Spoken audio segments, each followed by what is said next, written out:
Hello everyone and welcome to Buttered Gaming. I'm your host, ButteredToast III, and today you're coming to me for another deck showcase. Today I'm going to be showing you my Rakdos deck. Now you can see the end of this video or the description below for a complete list of cards in the deck as of right now. Now this deck is standard legal for once. This is my only deck right now that is actually standard legal. So in case you're wondering, you know. Alright, so at any rate, this is a red-black combo deck here, and it is a combination of Mountain Swamps, Rakdos Guildgates, and Rakdos Cluestones. Alright, so we're going to go ahead and start by looking at the lands. So there are 10 mountains, 12 swamps,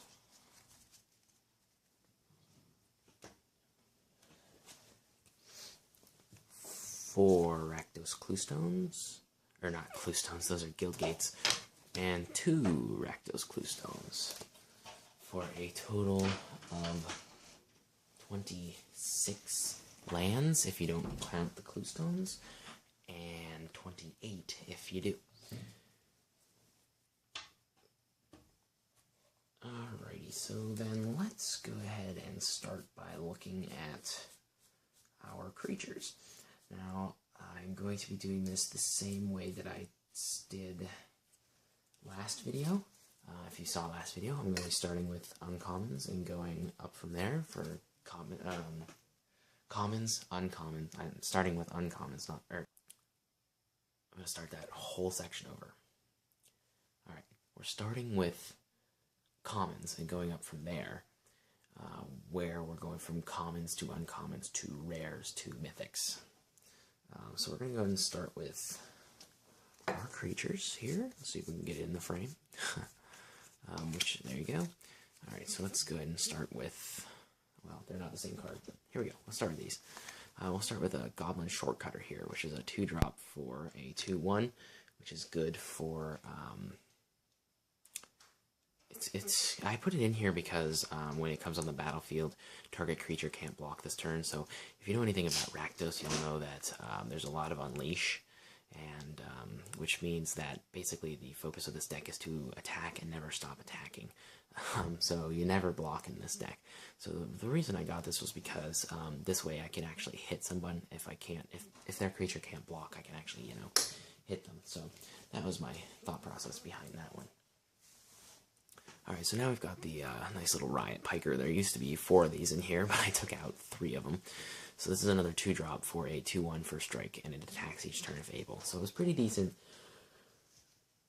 early game, but after that it kind of became a dead draw because you'd put it down and then just like attack next turn and it'd be immediately gone because it's not that strong. So it attacks each turn if able, so it doesn't really help itself out too much. So here's one of our Unleash cards here. So it's a Rakdos Drake. So it's a 3-drop for Flying Unleash. It's a 1/2 originally, but if you unleash it's a 2/3. So it's pretty decent, especially with the flying, so you can just fly right over a lot of stuff. Again, it's pretty good, mostly early. And there is a lot of high mana cost stuff in this deck as well, I should mention that. So let's move on. We've got a couple Maze Abominations, and this is a 6-drop for a 4/5 Death Touch with multicolored creatures you control have Death Touch. So the reason I put it in here is because there are a lot of multicolored creatures in here as well. You haven't seen any yet because that's just the way it's going, but there's a bunch in there. So I might take out maybe one of those later, but we'll have to see. So here's one of our nice multicolored cards, but it's also an Unleash. So it's a Spawn of Rixmati, so it's a 5-drop for a 5/3, which is pretty decent. And then you unleash it, so it's a 6/4, so it's a pretty decent card. 4 toughness is still decently easy to get rid of, but it is still a pretty decent card because it is the 6, and if you can manage to hit someone, that's 6 more life away from them, and it is pretty good for attacking creatures as well because not a whole lot of creatures have more than 6 toughness.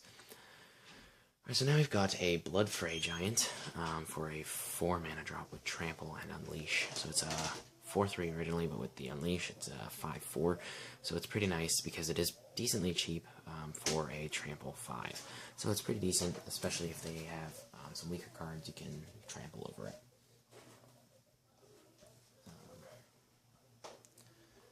Alright, so next up we've got our couple Slum Reapers here.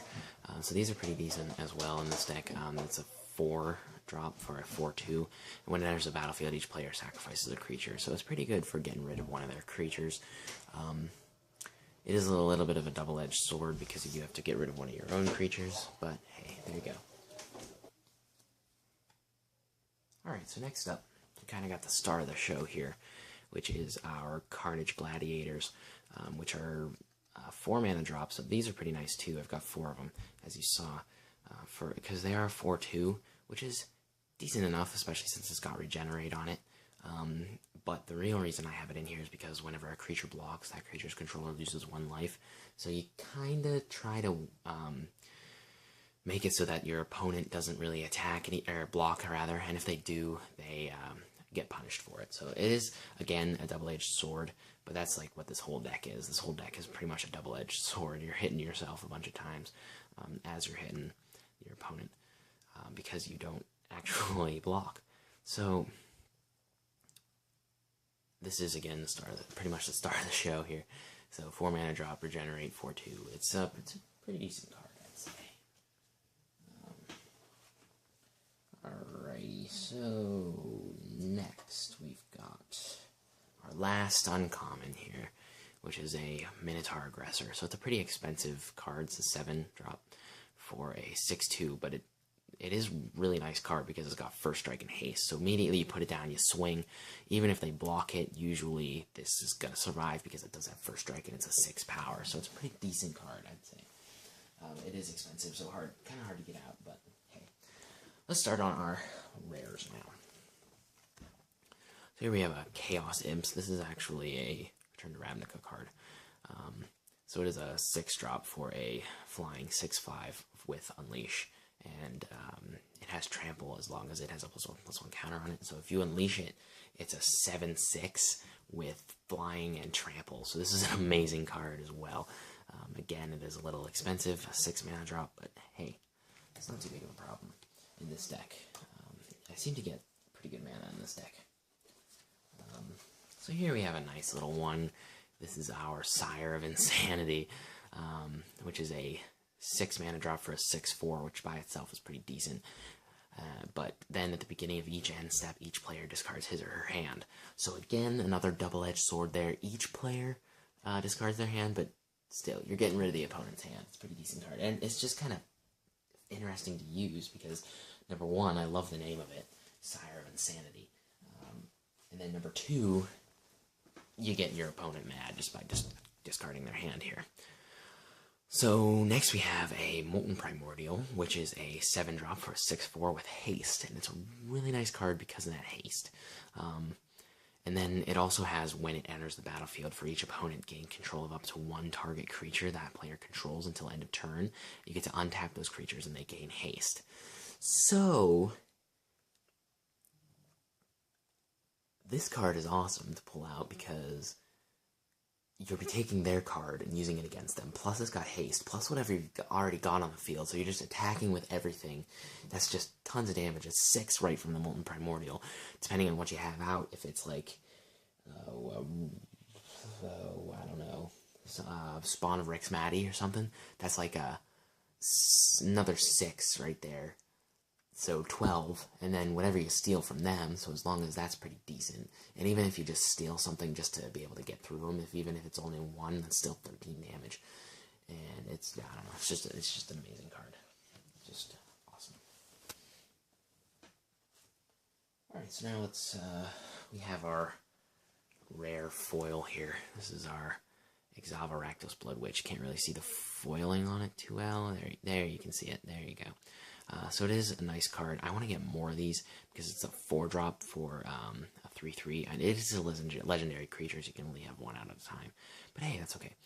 So it's a First Strike Haste with Unleash. So it's a 4/4 First Strike Haste. So again, another Molten Primordial right here is just go at it, and then it's got first strike, so a lot of the time it's going to survive. Not too many things have more than 4 power, and the reason I want to get more of them is because each other creature you control with a +1/+1 counter on it has haste. So all my Unleash, after I put them on the battlefield, after this Exava Rakdos Blood Witch, they gain haste as well. So like Spawn of Rix Maddie, just another bunch of damage right there. So this is the last creature, and this is the only mythic. So it's an amazing card. You're going to love it. This is Master of Cruelty. It's a 5-drop for a 1/4, but don't let its power deceive you. It's got First Strike and Death Touch, so right there, pretty much impossible to kill by combat unless it has like the other creature has First Strike or Double Strike. So there you go. Now it can only attack alone, but that's okay, because whenever it attacks a player and is not blocked, that player's life total becomes 1, and it assigns no combat damage this turn. So if you can get this on the field, it's only a 5-drop, so it's not too late game. If you actually hit them with it, their game's pretty much over. Alright, so let's go ahead and get into our instance, sorceries, enchantments, and so on. So we're going to go ahead and start with commons. So right here we have a couple Morgue Bursts. These have helped me out a lot too. They're a 6-drop, so they are a little bit expensive, but they're pretty nice because you can return a target creature card from your graveyard to your hand, and then Morgue Burst deals damage to target creature or player equal to the power of the card returned this way. So if one of your big creatures does manage to die, like say your Minotaur Aggressor, which is the 6/2 with First Strike Haste, so if that died, you can pull that back out and just destroy the other creature with the 6 that you're doing, or you can just hit your opponent. I've used this card where I've won games with it where they've been down to like 5 life or 4 life or something, and instead of attacking, I've just used a Morgue Burst and ended the game. So those are pretty nice to have in the deck. I'm not really sure why they're commons, but there you go. Probably because of their huge mana cost. Alright, so now I've got to Punish the Enemy. It's a 5-drop for a 3 damage to target player and 3 damage to target creature. So it can get a little hard to destroy creatures with this, possibly. It just depends on how strong their creatures are. But it is pretty nice because you can do damage to both the player and the creature. And a lot of the times you do actually manage to kill a creature, so it's decent. And it is also an instant, so you can use it as you're attacking to finish off a creature if you need. So we've got a Sinister Possession, which is only a 1-drop, which is pretty nice, and it enchants a creature, and whenever an enchanted creature attacks or blocks, its controller loses 2 life. So it doesn't really like fully detain, but it does encourage the opponent not to use that creature because they're going to be losing 2 life every time they do. So that's pretty nice there. On to uncommons, unless that was an uncommon. Nope, that was a common. So on to uncommons. So we have one of our nice fuse cards over here, which means we can use one or both sides of this card at the same time. So it's a 3 for each of them, so if you want to use both, it's 6, which isn't too bad in this deck. It's Toil and Trouble. I love the names they have for these fuse cards too. It's always stuff like that, like that actually makes sense. Like I can't think of any off the top of my head, but I've always liked them. Alright, so Toil over here, you can have your target player draw 2 cards and lose 2 life. So even with that, it's pretty decent. But then you want to use both of them because Trouble deals damage to target player equal to the number of cards in that player's hand. So you have your opponent draw 2 cards and lose 2 life, and then they're going to lose a bunch more life from having. They're going to lose at least 2 more life from having those cards in their hand. Alright, so next we've got a nice little Cleaver Riot here. So it's a 5 mana drop, but it's okay because creatures you control gain Double Strike until end of turn. So if you've got a bunch of creatures on the field, or even if you have one, you just want to get rid of some creature, you can use this card and they'll have Double Strike. So for example, if you have, say, even the Exava Rakdos Blood Witch, or maybe even the Molten Primordial, that's like 8 or 12 damage right there if you're hitting the opponent, that is. So if you're not hitting the opponent, you're still going to be killing their creature. So it's a good decisive card. So next we've got a Showstopper, which is a 3-mana drop. So this is kind of incentive for your opponent not to kill your creatures. I mean, it's okay because creatures you control gain when this creature dies. It deals 2 damage to target creature opponent controls. It's only 2 damage, but I mean, if they're blocking you, you'll still be able to at least finish off that creature, I think. So, I mean, it's okay. I might take it out later. You never know. Alright, so last 2 cards of our deck here, which is our Havoc Festivals. So these are really nice cards too, but they are, again, another double-edged sword. So this is a 6-mana drop for an enchantment, and players can't gain life. So number 1, that's really good. I've used that to great effect against a couple decks before. And number 2, at the beginning of each player's upkeep, that player loses half his or her life rounded up. So, I mean, again, double-edged sword, but you just got to make sure that you kind of have more life than your opponent, or you can continue dealing damage as this is going on. So, it's an endgame card, that. So, that's going to be it for this video. That's all I really got for you. So, thank you very much for watching, and I hope you enjoyed it. Come again next time.